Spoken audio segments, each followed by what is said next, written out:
Un momento, que está grabado. Ahora. Esas son las vistas de tu despacho. Sí, aquí estoy Wow. en la planta 43. Sí, bueno, sí. esto en una semana será distinto, ¿no? Sí, claro. Esto dura 15 días. Porque si Juan se acordará, yo la anécdota en Shanghái en concreto, me acuerdo que fui, no sé si fue la primera vez en el 96 y volví 10 años después de aquello. La zona financiera. Exacto, No se parece, vamos. Otro Como un mundo, huevo en ¿no? la castaña. Como un huevo en la castaña, no tiene que ver. Es alucinante el concepto precisamente de emergencia y de vigor. Oye, Carlos Gascó, que ya es para nosotros nuestro referente en temas de no solo de energía, sino de sostenibilidad.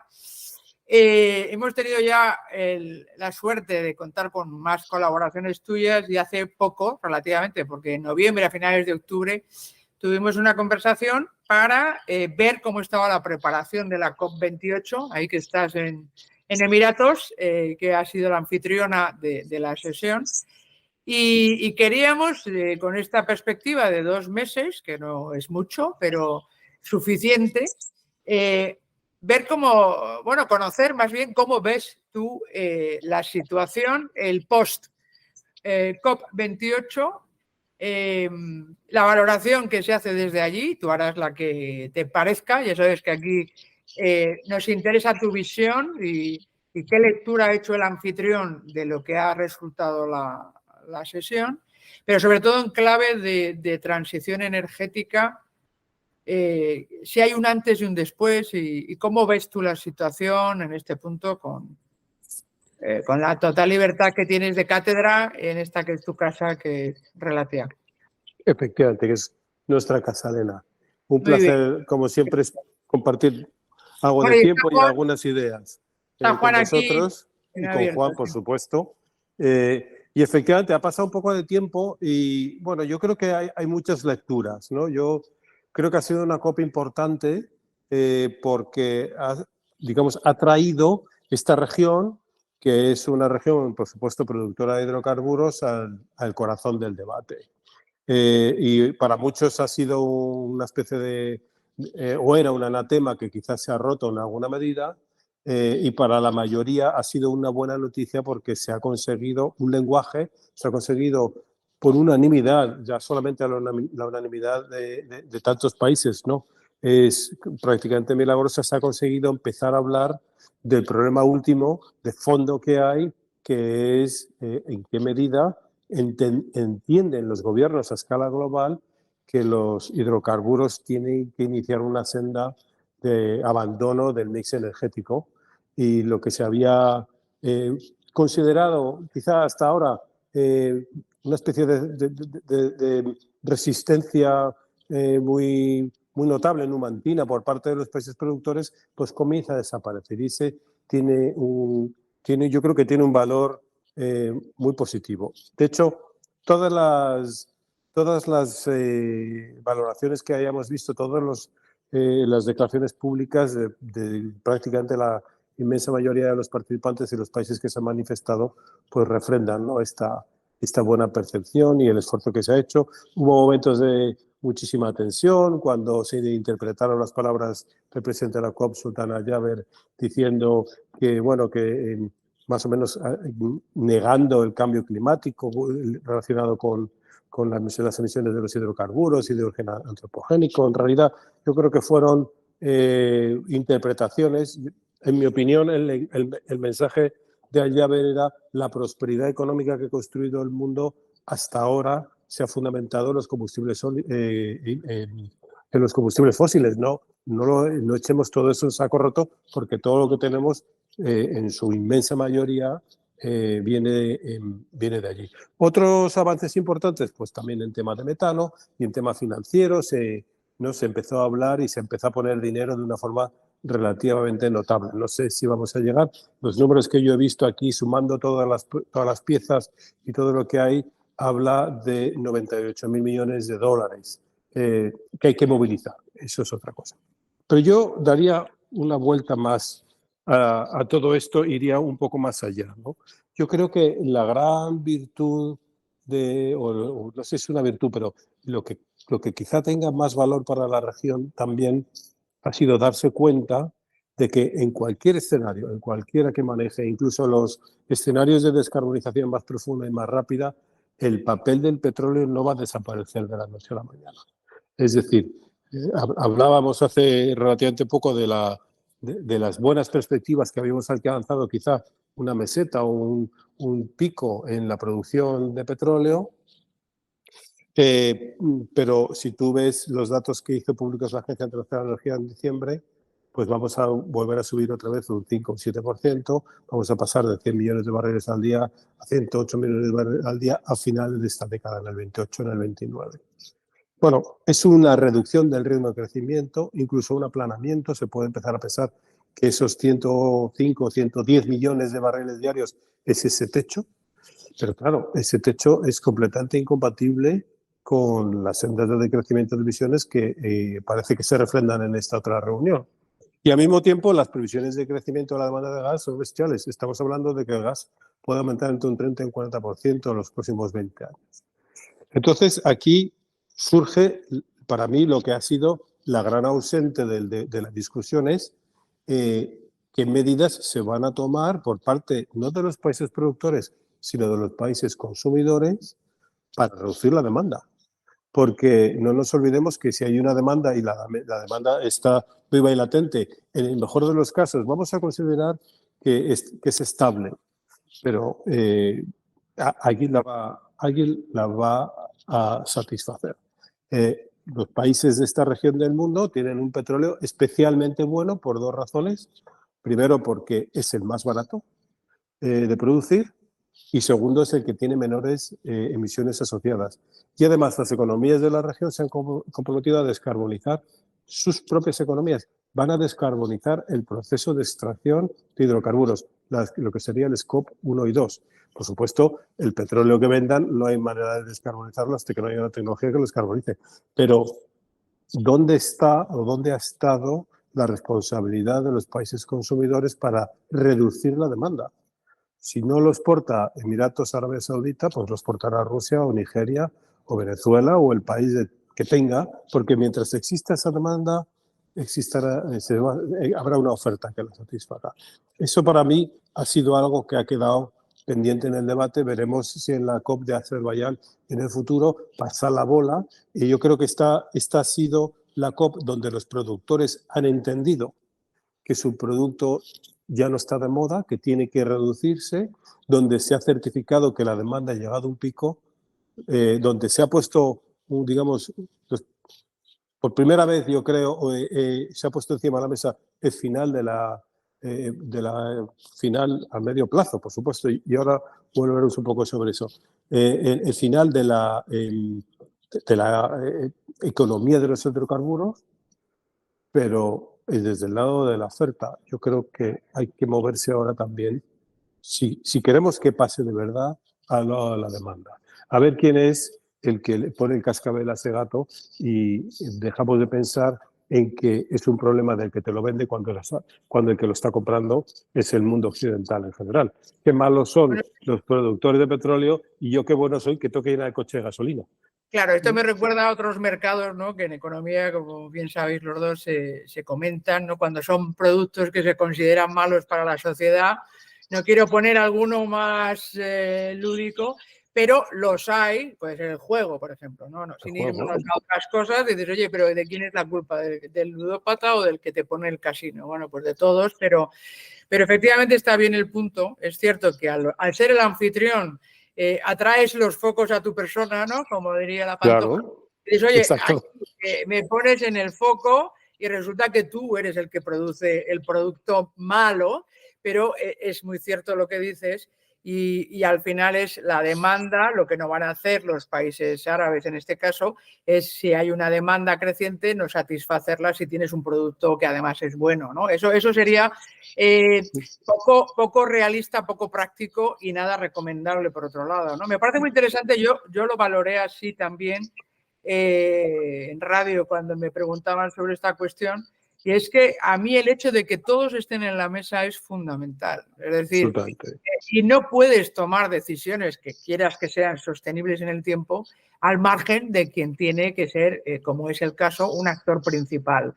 Lo que tú dices que bueno, era un poco para dejarte respirar, pero desde el punto de vista de la demanda, que es cierto, y lo comentábamos con Juan antes de que te incorporaras, el tema de la descarbonización, de la electrificación, no vamos al ritmo suficiente, no estamos reduciendo realmente al ritmo de la ambición que decimos y que reclamamos al otro, esas emisiones que de hecho ya están impactando en el límite establecido en el Acuerdo de París, ¿no? Ese 1,5 grados superior al de la etapa preindustrial. Es decir, todos tenemos responsabilidad, está claro. Se ha puesto el foco en los productores de petróleo, que efectivamente, fósiles en general, combustibles fósiles, que de entrada se han comprometido. La gente querrá que vaya más rápido, duda, desconfía, pero lo cierto es que los que están alimentando el mercado fundamentalmente es la demanda, y una demanda que está en todos los sitios, también en los países que quieren crecer, no solo los que ya hemos crecido, entre comillas, y todo eso hay que tenerlo en cuenta, ¿no? Entonces, en ese sentido, no sé si la evolución o después de esta toma de contacto, que ha sido muy relevante, yo estoy contigo, yo creo que ha sido importante por muchos motivos que has mencionado, la mayor parte, que hay un cambio en las estrategias, va a haber un cambio en las políticas. ¿Cómo ves que puede impactar o está impactando, de hecho, en la transición energética y en las estrategias de países y de empresas, ¿no? Que también estuvieron muy presentes en Dubái? Claro, yo creo que aquí lo que se está empezando a vislumbrar es un acercamiento de posiciones. Yo creo que en alguna ocasión lo hemos comentado antes. Yo creo que al tema del cambio climático se llega por dos rutas. Una es ideológica y otra es más pragmática o más de real político, más incluso es una pura comercial o económica. Europa siempre ha tenido de entrada una posición más ideológica, pensando que el crecimiento del planeta, los recursos fósiles, las emisiones no podían ser infinitas, que el ciclo no podía continuar sin final, sin entrar en una fase de inestabilidad ecológica, que iba a tener consecuencias catastróficas, y todo esto nos lleva a hacer una legislación y una orientación de nuestras políticas energéticas que son que se basan en la reducción de emisiones y en las renovables sobre todo. Esto al principio sentaba muy mal en esta parte del mundo y en muchos otros mercados que no tenían ese nivel de maduración, porque cuando en el mundo se escucha a los europeos hablar de limitar el crecimiento, o a los occidentales en general, de limitar el crecimiento o incluso del decrecimiento, nos ven con unos ojos un poco raros, ¿no? Porque, claro, cuando eres danés y quieres decrecer un 15%, pues está muy bien, pero cuando tu país tiene dificultades para continuar su senda de crecimiento, incluso países importantes y ricos, o relativamente ricos, como por ejemplo puede ser China, pero claro, son ricos con un 20% de la renta per cápita de un norteamericano. ¿Cómo vas a decirle a alguien que está ahí? No te hablo ya de América Latina o Iberoamérica o de países del continente africano. Claro, ahí ya cuando le dices a alguien que se deje, que tenemos que dejar de crecer y que vamos a vivir ¿sabes? Con unas limitaciones que nosotros mismos no somos capaces de aplicarnos, ahí se entra en un debate que prácticamente entra en lo moral. Pero en todo caso, si los europeos se han movido hasta ahora por condicionamientos más ideológicos, también, por supuesto, apoyados con cuestiones económicas y comerciales, lo que se está viendo por parte de una parte importante de los países productores de hidrocarburos es que aparecen dos nuevos elementos en su escenario de toma de decisiones, que son las siguientes. El final del petróleo ni es instantáneo ni es radical, o de los hidrocarburos en general, es una senda de reducción suave donde se va planeando hacia una especie de suelo donde pasaremos quizá, en el escenario más agresivo de la Agencia Internacional de Energía, pasamos de unos 100 millones de barriles a 25 o 30 millones de barriles. Se reduce en 2/3. Pero claro, sigue habiendo 20 o 30 millones de barriles en el mercado cada día. ¿Quién los va a continuar comercializando? Pues la realidad es que esta región del mundo va a seguir vendiendo petróleo durante mucho tiempo. Incluso puede ser que indefinidamente, porque si el coste marginal de extracción de un nuevo barril de petróleo aquí, en Emiratos o en Arabia Saudita, está entre 3 y 6 dólares por barril, y el precio, imagínate que lo fija el precio marginal más alto del siguiente productor hasta llegar a 30 millones pues, de barriles, pues claro, aquí tienes 13 millones en Arabia Saudita y 4 millones aquí y poco más en la región. Pongamos 20, tienes 10 que te van a marcar un precio marginal suficientemente atractivo para que ellos sigan vendiendo. La región se siente relativamente tranquila porque por supuesto que van a reducir sus rentas del petróleo, porque yo creo que nadie en su sano juicio puede pensar que va a seguir estando entre 80 y 120 dólares el barril, pero desde luego tampoco va a estar a 3, 4, 5, porque eso es el coste marginal. Los costes medios de extracción son un poco más altos y el precio marginal te lo va a fijar un mercado que tendrá costes más elevados. Por lo tanto, se percibe que ese final no es abrupto. El lenguaje y la percepción de finales de los hidrocarburos se extiende en el tiempo y se relativiza. Y al tiempo, Carlos? ¿En qué horizonte estamos hablando? 2050. 2050. O sea, para llegar a reducir 2/3 la demanda de petróleo, tenemos que esperar 30 años o 25 años. Y por otra parte,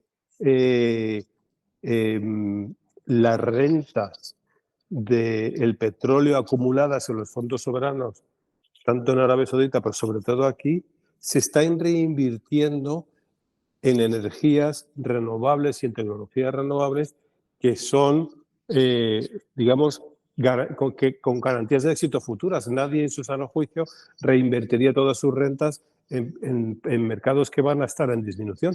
Pero de pronto la empresa nacional de renovables y de hidrógeno verde de Emiratos, que se llama Masdar, tiene un plan de invertir 30.000 millones de dólares al año y conseguir 100 gigavatios de energía renovable y no sé cuántos millones de toneladas, que no recuerdo la cifra ahora mismo, de hidrógeno verde. Y se posicionan en la vanguardia de la transición energética, no solo desde el lado de los hidrocarburos, sino también desde el lado de las inversiones sostenibles. Esto hace... Sí, perdona. No, disculpa. No, digo, esto hace que las dos partes empiecen a ponerse de acuerdo. Llegas a una especie de centro desde la derecha y desde la izquierda, porque las empresas europeas, y estoy pensando, por ejemplo, en la industria pesada o no tan pesada, ¿no? El acero, la química, los automóviles europeos, sobre todo alemanes, necesitan también una fase de adaptación. El shock ha sido muy duro, la situación de potencial desindustrialización en Europa no va a pasar inadvertida, y yo creo que vamos a ver cómo los ímpetus occidentales se ralentizan de alguna forma y los ímpetus, digamos, de esta región se aceleran hacia una especie de convergencia en una senda más realista, ni tan ideológica ni tan negocianista, pero mucho más sostenible desde un punto de vista económico, que en el fondo no podemos perder eso de vista. Sin duda, porque además en que siempre insistes, y es así, para poder descarbonizar la primera cosa es electrificar, pero es verdad que hay muchísimos sectores en los que eso no es viable. Y el hidrógeno tampoco va a ser tan competitivo tan pronto, ¿no? Creo que hay un recorrido efectivamente para combustibles fósiles en general, que no solo petróleo, porque ahí está el movimiento que ha habido más estos 2 meses y que lo hemos comentado, Juan, y me gustaría que luego le comentes algo sobre China, que me decías antes a Carlos. Está el gas, ¿no? El gas licuado está por ahí, ha estado muy en las noticias, en lo que estamos observando, por supuesto, por Rusia, pero también por Estados Unidos, porque efectivamente hay mucha industria, en concreto la industria, pero también otros sectores que necesitan todavía mucho combustible fósil o mucha fuente energética no limpia todavía. Por supuesto. Y por un tiempo, quiero decir. O sea, para mí, el descarbonizar el aparato productivo significa 3 cosas. 1, electrificar. O quizá uno es aumentar la eficiencia energética. En la hoja de ruta que hemos estado haciendo para el Emirato de Abu Dhabi, nosotros en el Departamento de Energía, tenemos que reducir la demanda un 40% con una economía que va a crecer un 50%. Luego, el esfuerzo en eficiencia energética es espectacular. Es complicado, pero es muy importante. Si no reducimos la intensidad energética por unidad de producto, no lo vamos a conseguir. Segundo es electrificar. Hay que electrificar todo lo que se pueda electrificar, pero por supuesto no electrificar por el hecho de electrificar con energías no contaminantes desde el punto de vista de emisiones. Y no solo con renovables, es con renovables más almacenamiento, que aquí por supuesto son las baterías, pero en Europa puede ser almacenamiento en bombeos, por gravedad, puede ser geotermia, pero también hay que apostar, en mi opinión, si queremos llegar a esto, y esto no es ideológico, por la energía nuclear, y tenemos también que ir también hacia la captura de carbono hasta que nuestro mix energético nos permita prescindir totalmente de las energías fósiles. La captura de carbono que quita entre el 60 y el 80% de las emisiones de las plantas de gas, pero te sigue quedando un margen, pero tendrás que ganar tiempo. Y la tercera es, hay tecnologías que todavía no conocemos, que todavía no existen, sobre las que tenemos que apostar si queremos descarbonizar, porque vamos a ir avanzando en la eficiencia energética y en la electrificación sobre la base de energías limpias hasta donde podamos, pero ¿cómo vas a descarbonizar procesos industriales térmicos en más de 1000 grados y cosas de este tipo que son muy complejos? Ahí has mencionado, Elena, por supuesto, el hidrógeno verde, el hidrógeno de bajas emisiones o sin emisiones, pero hay otras tecnologías que todavía no sabemos lo que nos pueden dar, pero que tenemos que continuar apoyándolas, porque si no hay aportes tecnológicos, vamos a encontrarnos con resistencias. Y, por supuesto, que tenemos que tomar decisiones sobre la base de lo que pensamos que puede pasar, pero tenemos que dedicar recursos ingentes a la innovación y a la investigación del desarrollo en aquellas tecnologías que puedan darnos algo. Nos hemos gastado recursos ingentes en las renovables, quizá en algunos casos innecesariamente, y tendríamos que pensar si no habría sido más útil apostar también por otras tecnologías que nos puedan dar pues, avances en almacenamiento y sobre todo en tecnologías que nos ayuden a descarbonizar los sectores que son difíciles de descarbonizar.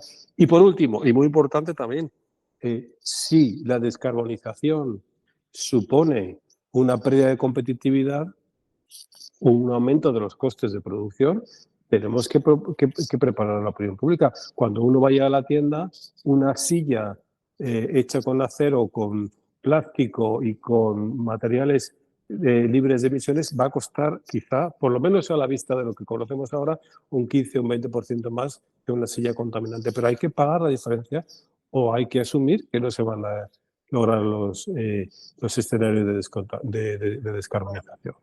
Pero eso ya lo sabes, que en Europa ese debate está, porque las tensiones inflacionistas, tenemos a los tractores en las carreteras, porque efectivamente perciben un precio más bajo, pero al mismo tiempo, efectivamente, el consumidor no está dispuesto a pagar más por lo que supone producirlo según la normativa europea. Esto está ya en el debate, ¿verdad? O sea, está en la opinión pública, pero no está el debate que tú comentas y que yo intento destacar. Es decir, es que durante la globalización los europeos en particular y los occidentales en conjunto nos hemos beneficiado de precios bajos, nos hemos enriquecido por una producción en otros terrenos, ¿no? Que ya es en la parte trasera con unas normativas que digamos que no eran tan exigentes como las nuestras. Este es el gran debate que tenemos ahora en Europa, que es muy relevante. Por supuesto, es muy importante.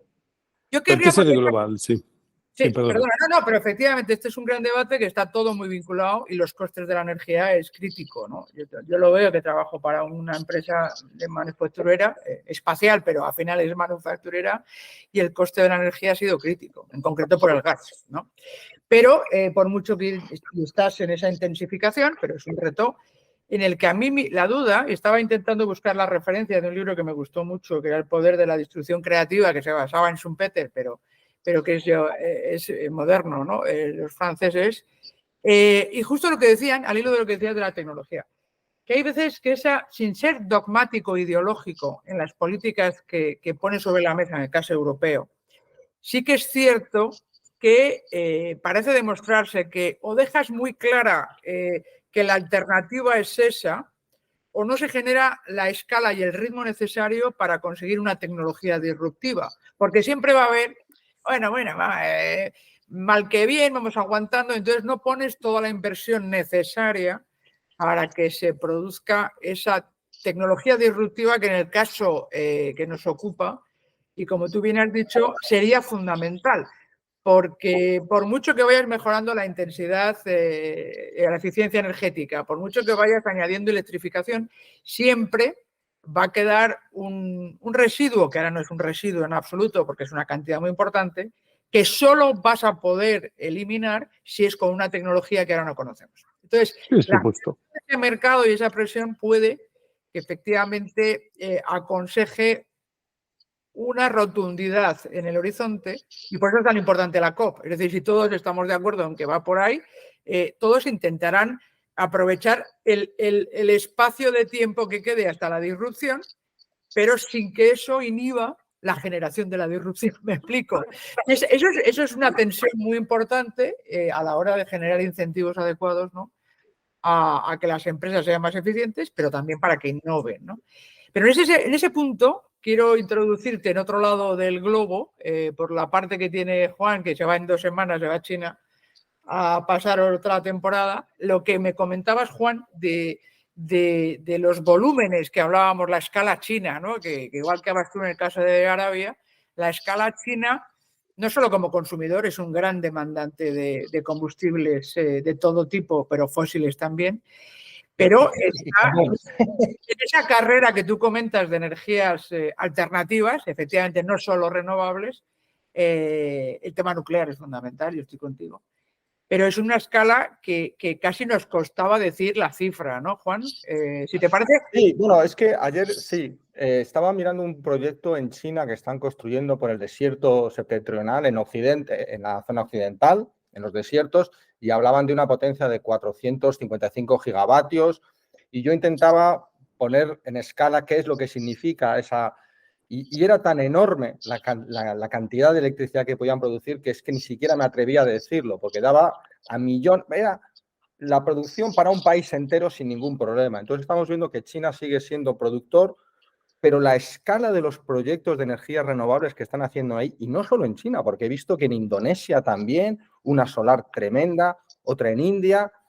Yo cuando he hablado con algunos ingenieros aquí en España, amigos de que se dedican a esto, no comprenden la escala. O sea, yo no sé si es algo particular en España o en Europa, no sé por qué no tenemos proyectos de ese tamaño o qué. ¿Me preguntas? Sí, no, comentaba por sí. el tamaño. Bueno, yo creo que la escala de los proyectos renovables depende de muchos elementos. El más importante, por supuesto, dando por hecho que hay una demanda que tienes que satisfacer, o una demanda creciente que tienes que satisfacer, tienes que tener en cuenta varios. O sea, el primero es ¿dónde lo vas a poner? Quiero decir, por mucho que uno quiera, en Europa no se pueden hacer proyectos de gigavatios en solar fotovoltaica. Quizá en España se pudiera hacer alguno por ahí suelto, pero no hay sitio donde ponerlo. Estás hablando de un problema de espacio. Segundo, tienes otro problema relacionado con el tamaño del sistema.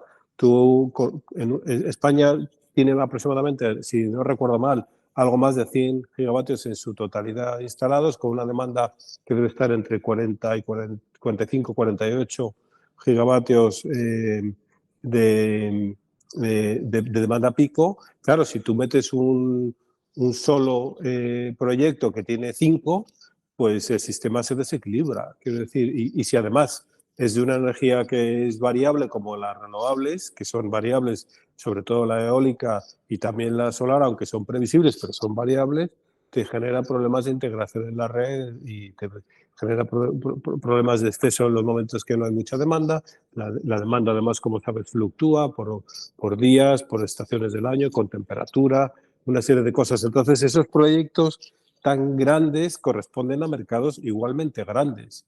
Nuestros mercados son, en general, mucho más pequeños y nuestro espacio físico también es mucho más pequeño.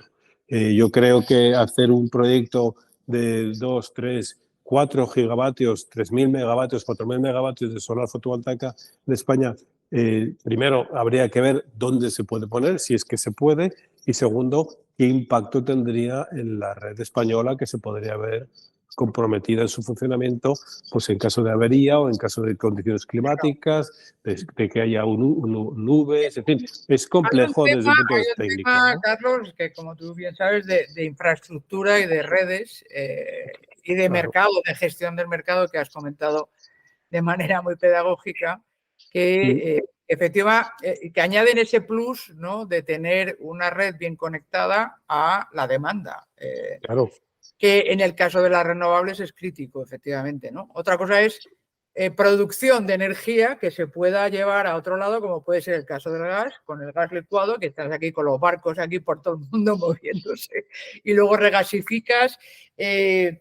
Pero, hombre, es cierto en el caso de China, pero es que China ya es un mercado en sí mismo, ¿no? Que parece que también la tendencia, ya nos contarás, Juan, la tendencia es a ser autosuficiente en la medida de lo posible, lo que le da también mucha menos vulnerabilidad, ¿no? Pero exacto. También está el otro tema que has mencionado tú, Carlos, y que a Juan le interesa mucho, y que hemos dicho ahora con el tema de la dimensión de la inversión, que es la tecnología, ¿no? ¿Cómo ves el estado de la tecnología vinculada a la energía, no la otra tecnología? ¿Ha pasado algo, un cambio, perdona, Elena, después del COP28? ¿Si ha habido un cambio de percepción? Yo vi una reunión que Estados Unidos y un grupo empezaron a impulsar las nucleares. España creo que no estaba en ese grupo. También hubo mucha conversación sobre la captura de carbono, porque parece que es la solución a todo, pero realmente creo, la sensación que tengo es que no hay mucha fe en esa tecnología. No sé cómo ha quedado un poco la discusión tras el COP28, Carlos. Pues mira, yo creo que hay varios vectores tecnológicos que se tienen que explorar, que a lo mejor no van a dar un resultado a corto plazo, pero que sin ellos va a ser complicado avanzar en la descarbonización profunda. Es decir, la parte fácil es, o la que está sucediendo hasta ahora, que es la eólica y la fotovoltaica. Los dos son historias de éxito. Los dos han reducido sus costes de producción de una forma súper notable, entre un 60 hasta un 95% en el caso de la solar fotovoltaica. Depende de cuándo hagas la línea de corte, pero vamos, se han convertido en tecnologías competitivas, tienen una limitación estructural muy compleja de gestionar para los sistemas, y es que son intermitentes. Entonces, hay que intentar darles, por supuesto, más firmeza sobre la base de la previsión de la producción, pero con independencia, si no la tienes cuando la necesitas, pues tienes que tener una alternativa. Y la alternativa puede venir por el lado de la gestión de la demanda, con reducciones de la demanda, o a tratar de limitar el impacto de la demanda sobre una oferta que puede estar sometida a cuestiones meteorológicas, pero también muy importante, yo creo que ahí vamos a ver avances importantes en los años que vienen en todo el tema de almacenamiento, sobre todo en baterías. El tema de las baterías se está moviendo. La gran duda o la principal restricción sobre el tema de almacenamiento en baterías es los materiales que necesitas, de dónde vienen, y si vas a someter, vas a dejar de tener una dependencia energética para tener una dependencia mineral de algunos otros países. Y ese es un tema que se viene discutiendo. Ha habido noticias esperanzadoras en el sentido de que parece que el suministro de materiales para toda la electrificación en general, y sobre todo para las baterías, es menos, digamos, está menos concentrado en países con riesgo de lo que se había visto hace un par de años. Y se están empezando a ver que con unas señales de precio relativamente fuertes y robustas, pues empezará a explotar materiales para minerales en sitios que quizá hasta ahora no se han considerado. El tema de la energía nuclear es otro tema que se va a mover también, el tema de investigación y desarrollo e innovación. Todo lo que está relacionado con los reactores modulares más pequeños va a generar un avance importante, porque tiene dos ventajas muy importantes. La primera, por supuesto, que no tiene emisiones, y la segunda es que no ocupa espacio. Una de las limitaciones que tiene la energía renovable es que necesita mucho espacio, como hemos dicho en algunos casos. Los reactores nucleares pequeños son relativamente pequeños en su capacidad, pueden haber desde 5 megavatios hasta 1000, pero son relativamente pequeños y se pueden ubicar en sitios con un mucho menor impacto en términos de superficie. Y además no fluctúa, su producción es constante, lo cual te da una energía de base que te permite cubrir la demanda o una parte de la demanda sin tener que preocuparte de la variabilidad. Ahí yo creo que vamos a ver avances. En el tema de la captura del CO2, pues si hay que continuar generando estabilidad en las redes eléctricas a través de los ciclos de gas y queremos reducir las emisiones, habrá que capturar las emisiones.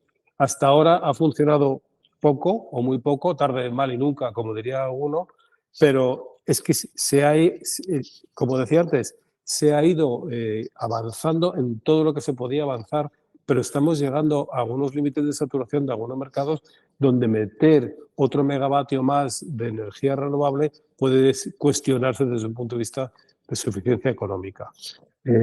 Entonces, el gas cobra más relevancia siempre y cuando tenga captura de carbono. Yo creo que en los próximos 10 años vamos a ver un avance muy significativo en la tecnología del CCS.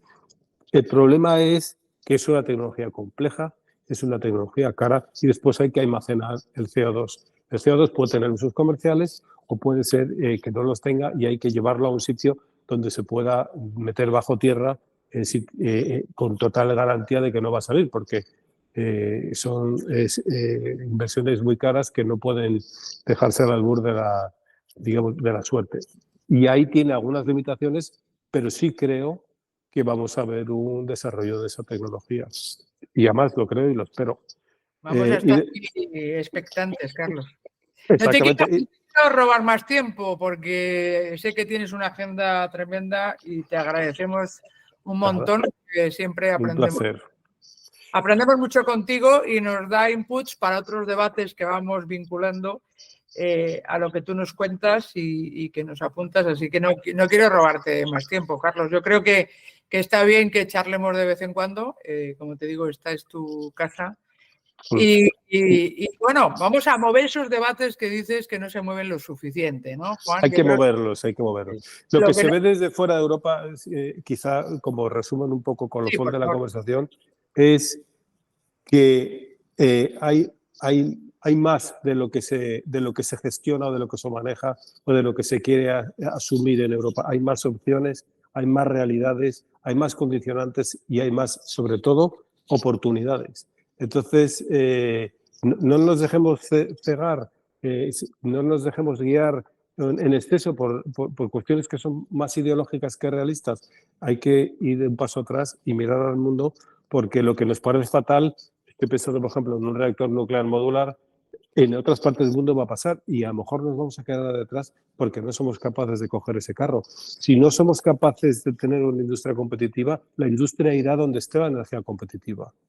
Los fabricantes de automóviles alemanes, si no consiguen, y precisamente alemanes, si no consiguen que su industria sea competitiva en Alemania, pues irán donde esté la competitividad.